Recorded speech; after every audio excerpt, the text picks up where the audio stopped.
네, 안녕하십니까. 사단지 소유주 여러분. 창동주공사단지 재건축 추진위원장 장기용입니다. 저희 추진위원회가 3월 달에 발족을 하고 매달 여러 행사들을 진행을 했는데요. 여러분들이 많이 동참해 주신 덕분에 모금액 1억 원에 도달할 수 있게 되었습니다. 목표액인 2억 3천만 원까지 멀지 않은 만큼 좀 더 많은 관심을 보내주시기를 부탁드리는 바입니다.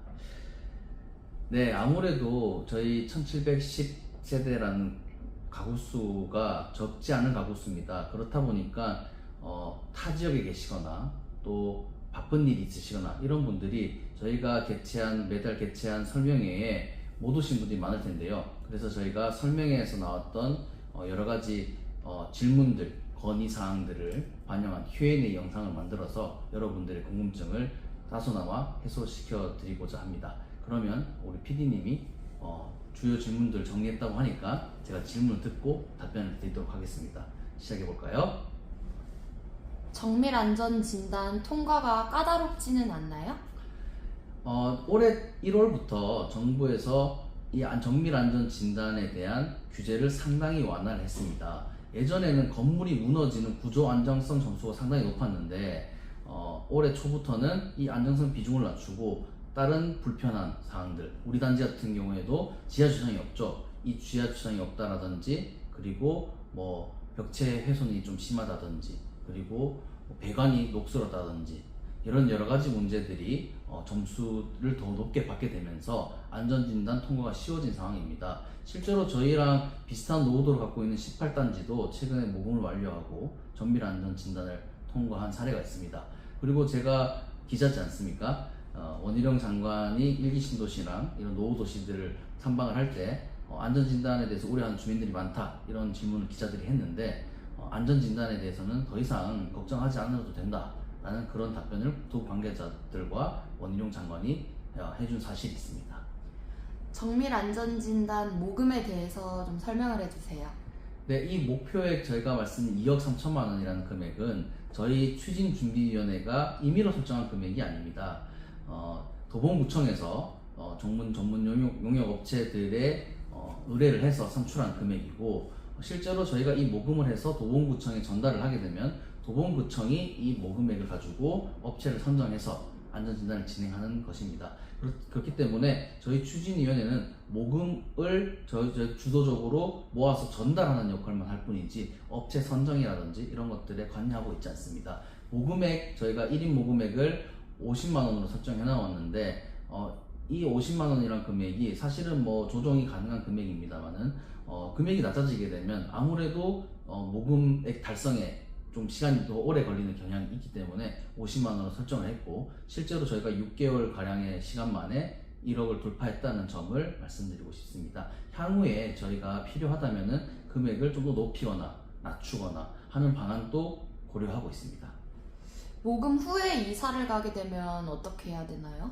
네, 저희 모금액 영수증을 발급해 드리고 있는데요. 이 영수증을 계약서를 작성하실 때 양도하시면서 모금액 50만 원에 대한 영수증을 양도한다라는 내용을 특약으로 넣어 놓으시고, 그 계약서와 이전 소유주, 한마디로 매도자 명의의 영수증을 저희 추진위로 제출해 주시면은 새로 아파트를 사신 소유주분들 명의로 영수증을 바꿔서 발급해 드리고 있습니다. 정밀안전진단부터 입주까지는 기간이 대략 어느 정도 걸리나요? 재건축 재개발 사업이라는 것이 사실 되게 장기간 오래 걸리는 사업입니다. 긴 호흡이 필요한 사업인데요. 보통 7년에서 10년, 길게는 15년까지도 걸리는 사업입니다. 그렇기 때문에 여러분들의 적극적인 동참이 필요하고, 적극적인 동참이 바탕이 됐을 때 이 기간이 단축될 수 있습니다. 그리고 그 동참을 바탕으로 저 장기용 위원장을 포함해서 저희 단지 내에 이런 재건축 관련한 전문가들, 그리고 건축 관련된 봉사자분들이 상당히 많이 계십니다.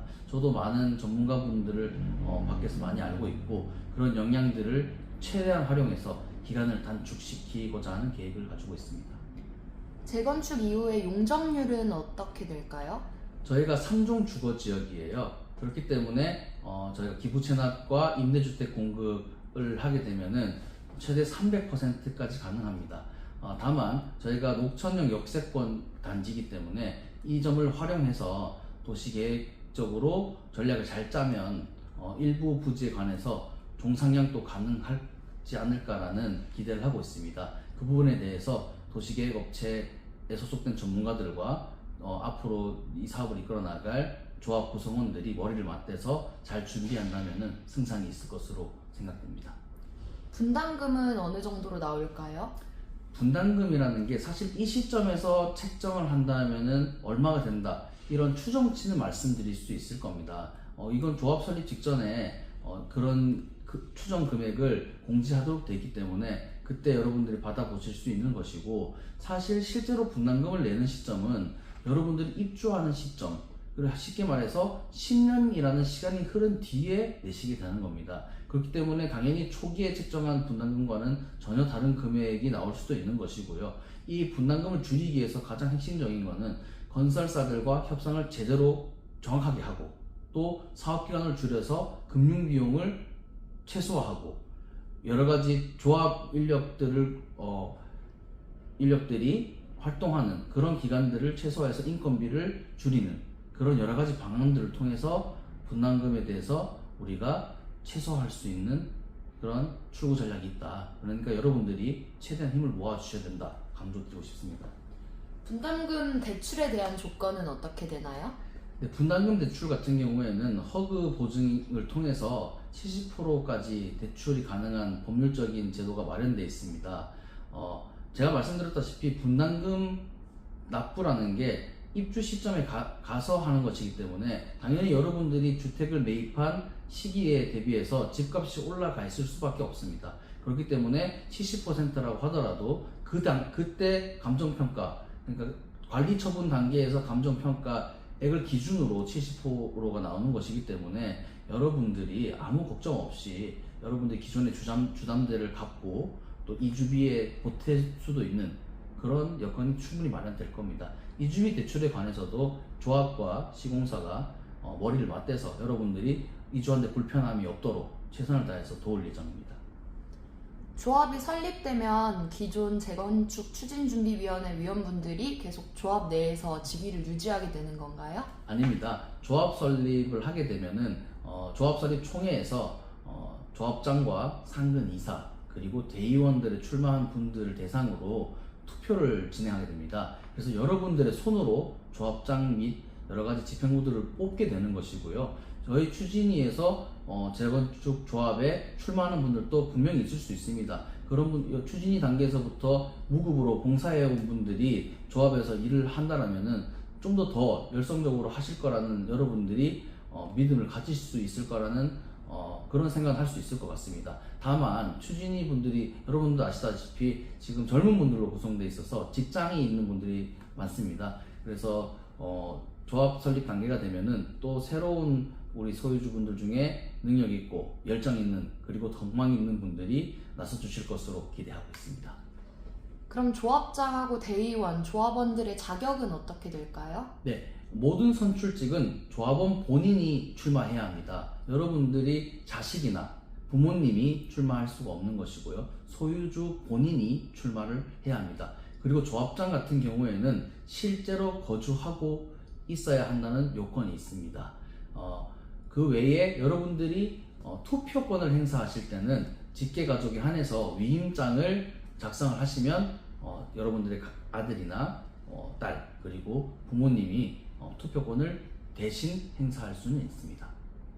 재건축할 때 상가랑 마찰이 있는 경우도 다수인데 저희 단지는 상가와 관련해서는 문제가 없을까요? 네, 저희 단지 같은 경우에는 상가가 규모가 크지 않습니다. 그리고 저희 4단지에 한정된 상가이기 때문에 저희 4단지가 철거를 하고 이주를 하게 되면 사실 이 상가에서도 크게 영업적인 이득을 기대할 수 없는 상황이 되죠. 그렇기 때문에 상가 입장에서도 저희 아파트 소유주들과 함께 재건축을 하는 것이 상가 소유주보다도 이득입니다. 다만 만약에 상가에서 정말로 재건축을 반대한다, 그렇다면 저희가 상가를 제외하고 가더라도 전체 사업을 추진하는 데는 크게 대세에 영향이 없을 것으로 보고 있습니다. 그리고 상가 소유주분들 중에 저희 아파트 소유주분들이 또 상당수 계시기 때문에 이분들이 상가의 가치 그리고 소유하고 계신 아파트의 가치를 합쳐서 좀 더 좋은 아파트를 받으실 수 있도록 저희들이 여러 가지 방면에서 궁리할 예정입니다. 고도 제한은 없나요? 네, 저희 단지는 고도 제한이 없고요. 초안산이랑 붙어 있기 때문에 고도 제한이 있는 거 아닌가라는 고민들을 하시는 분들이 계신데, 초안산 같은 경우에는 주변 단지에 고도 제한이 걸려 있지 않습니다. 그리고 도봉구 내에 여러 가지 층수 제한이나 이런 제한도 저희 단지는 해당 사항이 없습니다. 주택연금을 수령하고 있는 사람들은 변동사항이 있거나 한가요? 주택연금 수령하시는 분들도 재건축 이후에 재건축 완료된 새 아파트를 기준으로 다시 가격을 평가해서 연금 수령을 계속 하실 수가 있습니다. 저희 같은 경우에는 지금 15평, 17평, 21평에서 좀 더 넓어질 예정이기 때문에 주택연금 수령액이 오히려 늘어날 수 있는 가능성이 더 큽니다. 도중에 예를 들어서 여러분들이 재건축 추진 도중에 집을 파시고 다른 동네에서 집을 사신다 하더라도 그 집에서 다시 평가를 해서 연금 수령하실 수 있기 때문에 여러분들이 이사를 가시거나 여러분들이 재건축을 통해서 새 집을 받으시거나 하더라도 주택연금 수령에는 아무 문제가 없습니다. 네, 이외에도 여러 가지 질문들이 많았는데 시간 관계상 여러분들에게 그래도 좀 컴팩트하게 전달을 드리고 싶어가지고 질문을 좀 추려봤고, 그 외에 여러 가지 질문 사항에 대해서는 저희가 네이버 공식 카페에 Q&A 형식으로 게시글을 올려놓았습니다. 그 게시글 통해서 여러분들이 의문 사항을 해소하실 수 있을 것 같고, 또 댓글로 여러분들의 추가적인 질문을 달아주시면은 제가 성심성의껏 여러분들한테 답변을 드리도록 하겠습니다. 그러면 시청해 주셔서 감사합니다.